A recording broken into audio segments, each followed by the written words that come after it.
포이맨 칼럼 한글의 재창제. 오늘은 한글의 재창제라는 특별한 제목에 대해 소개하려고 합니다. 이 내용은 함재봉 박사 저서 한국사람 만들기 3권 중에서 발췌한 것입니다. 1000페이지가 넘는 두꺼운 책인데 그 중에서 성서 번역에 대한 내용이 여명기 한국 민족에게 특히 한글의 재창제에 지대한 영향을 준 것이 마음에 들어서 소개하는 것입니다. 근대 한글은 개신교 선교사들에 의해 재발견되고 재창제되었습니다. 개신교 선교사들이 조선에 도착하기 시작했을 때 한글은 용도 폐기된 상태였습니다. 세종대왕에 의해서 1446년에 훈민정음이 창제되었지만 이후 조선의 지도층에 의해서 완전히 외면당하였기에 한글로 기록된 학문도 문학도 없었습니다. 정부의 8개의 큰 학교에서는 중국 문학과 중국 과학만을 연구할 뿐이고 조선어는 무시되고 업신여김을 받아왔습니다. 이 이상한 사실은 이 나라의 역사로 설명이 됩니다. 2세기도 더 전부터 조선은 중국에 예속되어서 한문이 조선 정부와 상류사회의 공용어가 되기에 이르렀습니다. 정부의 모든 관리는 보고서를 한문으로 써야만 했습니다. 국왕과 왕고의 연대기, 보고서, 행정명령, 재판소의 판결, 과학서적, 무덤의 비문, 통신, 상인들의 회계장부, 상점의 간판 등 모든 것이 한자로 쓰여졌습니다. 조선어로 된 옛날 책들은 완전히 망각 속에 빠져 거의 다 없어졌고 어린이와 여자들을 위한 소설, 시집, 역사책 등이 몇 권 정도 남아있는 것이 거의 전부였습니다. 미국의 목사이자 당대 유명했던 동양학자인 그리피스도 이 점을 지적했습니다. 엄격하게 말하자면 조선 특유의 문학이란 존재하지 않는다. 미녀나 옛날 얘기, 여자들과 아이들을 위한 소설 몇 가지를 제외하고는 모두 중국식 사고의 틀 안에서 중국 문자로 표현되어 있을 뿐이다. 교육은 조선어와는 무관한 개념들이고 조선어는 원시적인 수준에 머물러 있다. 유명한 작가나 시인들도 자신들이 언어인 한글을 사용하지 않는다. 한양에는 2개의 책방이 있는데 거기에서는 중국어 서적밖에는 팔지 않는다. 조선어로 된 인쇄물은 찾아볼 수 없다. 왜냐하면 소위 배운 사람들은 조선 고유의 문자로 쓰여진 것을 천한 것으로 간주하기 때문이다. 그런 사람들은 대개 중국식 교육에 푹 빠져 자신의 나라의 표문자 글에 대해서는 무지하다. 그나마 찾을 수 있는 조선어 책은 내용이나 재질이 형편없다. 조선의 평민들이 무엇을 읽는지 알고 싶다면 잡동사니를 파는 가게에 들어가 봐야 한다. 그런 곳에 가면 모자, 그릇, 병, 기름종이, 먹, 붓 등과 일상용품들 사이에 노래책, 짧은 소설책, 달력 등을 발견할 수 있다. 소설들은 대부분 24쪽 혹은 48쪽 정도의 길이인데 빨간색 실로 묶여있다. 글은 순수 조선어 필기체, 언문, 즉 조선 고유의 표문자로 쓰여져 있다.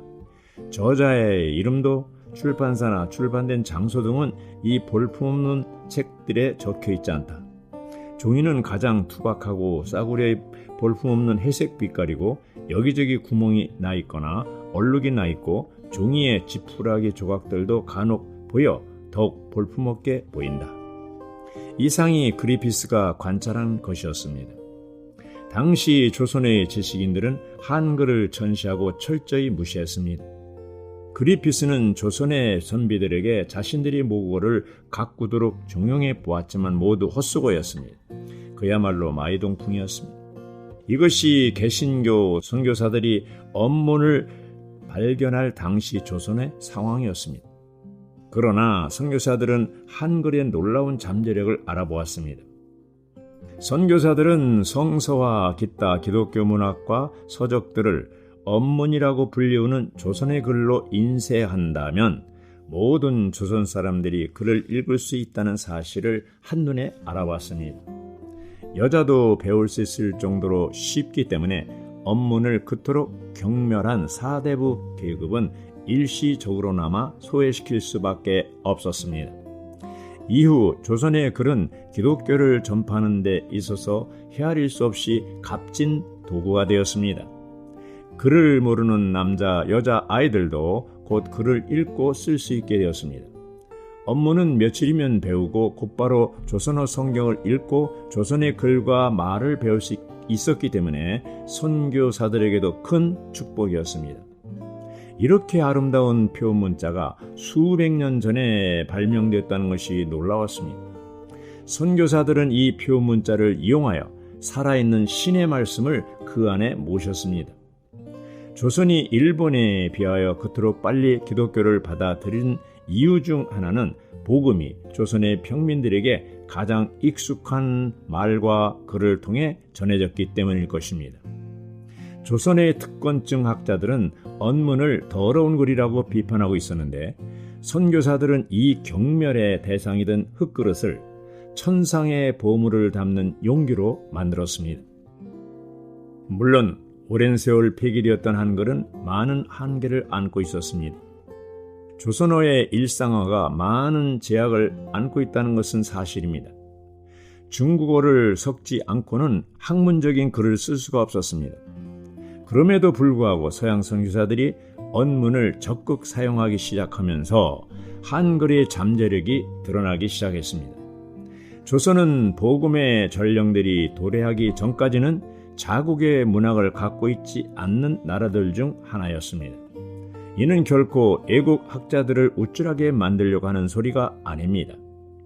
조선어로 번역된 성경은 조선 사람들의 정신과 가슴을 뛰게 하였을 뿐만 아니라 그 전까지는 알려지지 않았던 새로운 정신세계에 숨을 불어넣었고 말과 글의 새로운 기준을 마련함으로써 진정한 의미에서의 한국 문학이 태동할 수 있는 계기를 마련하였습니다.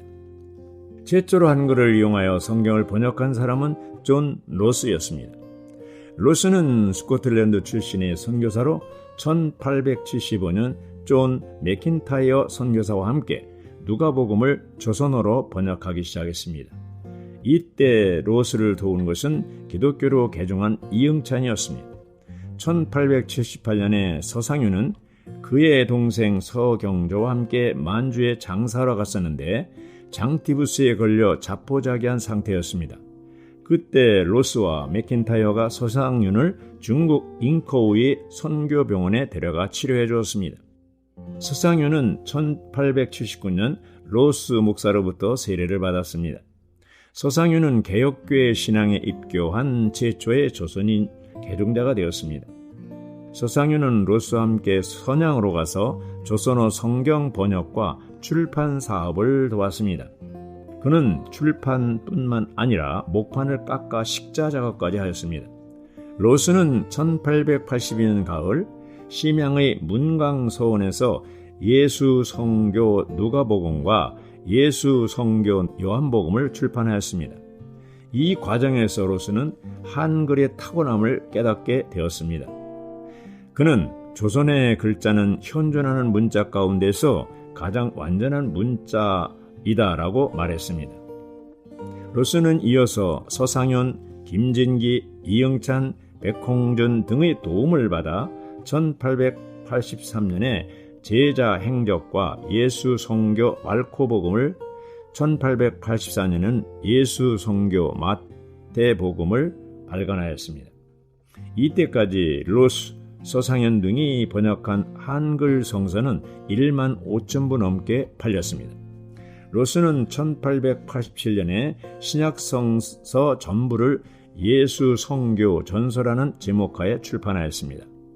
서상윤은 한글 성서가 출판되자 조선 방방곡곡을 다니면서 전교를 하였습니다.